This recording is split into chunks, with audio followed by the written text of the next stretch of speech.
C'est un temps d'allégresse, où l'on se réjouit sans contrainte de ce que Dieu nous a donné.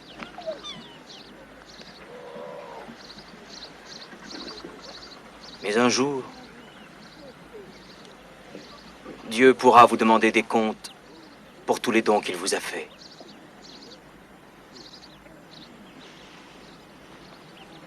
Tenez-vous prêts. Le royaume des cieux arrive. Rabbi, tu dis que le royaume des cieux va arriver. Mais quand exactement va-t-il arriver? Quand tu vois les nuages qui viennent par l'est, tu dis la pluie arrive. Et ainsi en est-il. Par contre, si le vent du désert se lève, tu dis il va faire chaud. Et ainsi en est-il. Chacun de vous sait lire les signes de la terre et du ciel.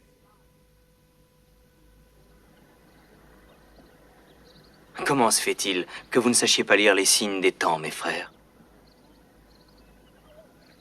Le royaume des cieux est ici. Maintenant.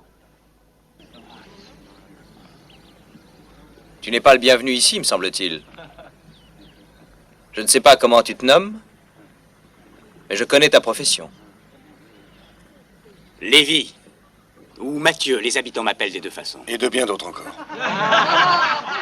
J'aurais été heureux de te parler, mais dans un endroit où nous aurions été les bienvenus. Est-ce que ta maison est loin? Pourquoi demandes-tu ça?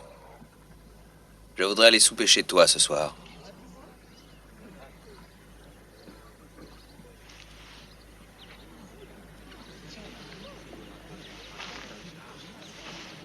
Tu entrerais dans la maison d'un homme de péché? J'entre dans toutes les maisons où l'on m'accueille avec joie.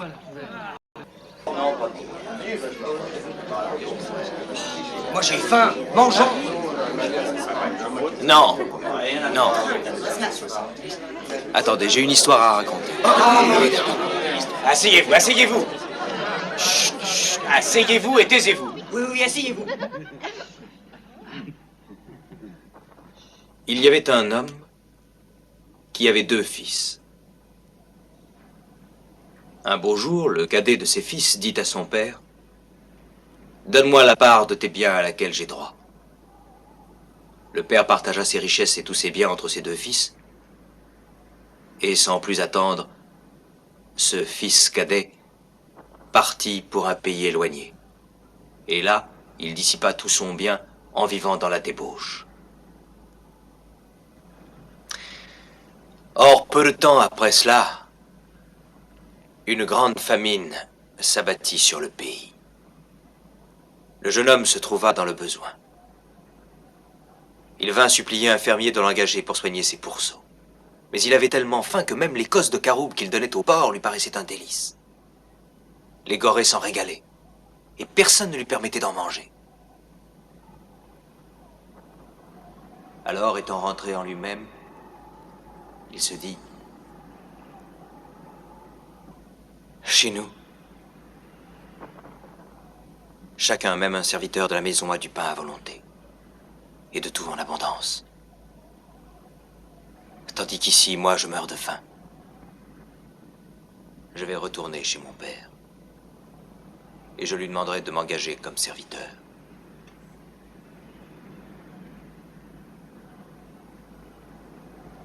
Et aussitôt, il se mit en route. Et comme il était encore à une bonne distance de sa maison,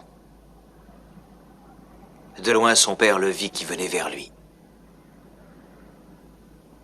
Et il fut profondément ému de compassion. Il courut vers son fils, il le serra contre lui et l'embrassa. Le jeune homme dit: « Mon père, j'ai péché contre le ciel et contre toi.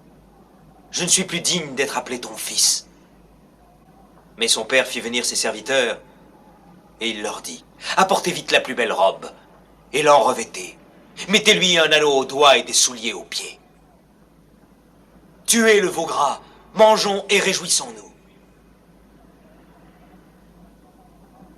Mon fils que voici était mort, et il est revenu à la vie.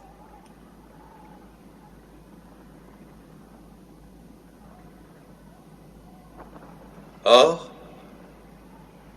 le fils aîné, pendant ce temps, travaillait dans les champs. Lorsqu'il revint et approcha de la maison, il entendit le son de la musique et des danses. Il appela un des serviteurs et lui demanda ce que c'était. Le serviteur le lui dit. Et à cette nouvelle, le fils aîné fut saisi d'une violente colère. Et il refusa d'entrer dans la maison.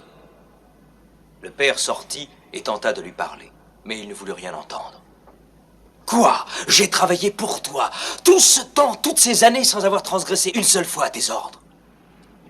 Et en tout ce temps, jamais tu ne m'as même offert un chevreau afin que je puisse me réjouir un peu avec mes amis.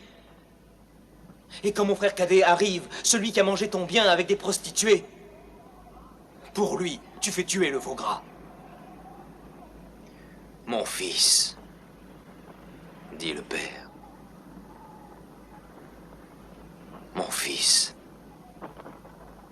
essaie de comprendre. Toi, tu es toujours avec moi. Et tout ce que j'ai est à toi. Mais il fallait festoyer et se réjouir. Car ton frère était mort. Et il est revenu à la vie.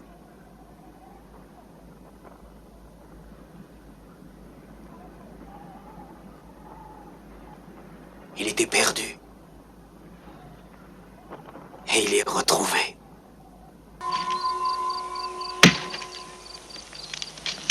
Ne croyez pas que je sois venu apporter la paix sur la terre.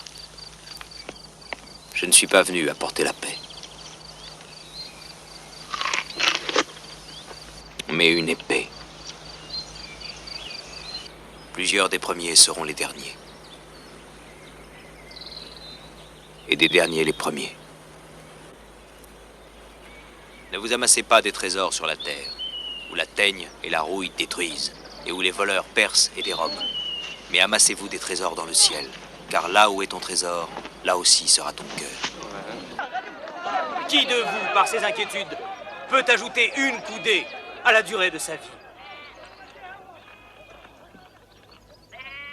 C'est pourquoi je vous dis, ne vous inquiétez pas pour votre vie, de ce que vous mangerez et boirez, ni pour votre corps, de quoi vous serez vêtus. Le corps n'est-il pas plus que le vêtement? Regardez les oiseaux du ciel. Ils ne sèment ni ne moissonnent, et ils n'amassent rien dans des greniers. Et votre Père céleste les nourrit. Ne vous nourrira-t-il pas à plus forte raison? Ne valez-vous pas beaucoup plus qu'eux? Considérez comment croissent les lys des champs. Ils ne travaillent jamais. Ils ne filent pas non plus. Et cependant, même le roi Salomon, dans toute sa gloire, n'a pas été vêtu comme l'un de ces lys. Alors, si Dieu revêt ainsi l'herbe des champs, qui existe aujourd'hui et qui demain sera jetée au four, ne vous vêtira-t-il pas à plus forte raison? Vous, gens de peu de foi?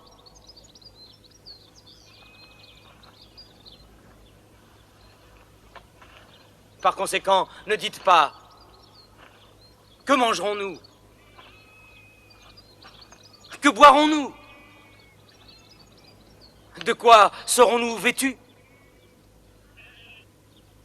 Car toutes ces choses, ce sont les païens qui les recherchent.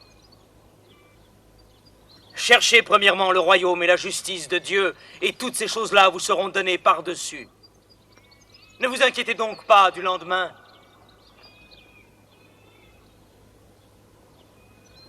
Parce que le lendemain aura soin de lui-même.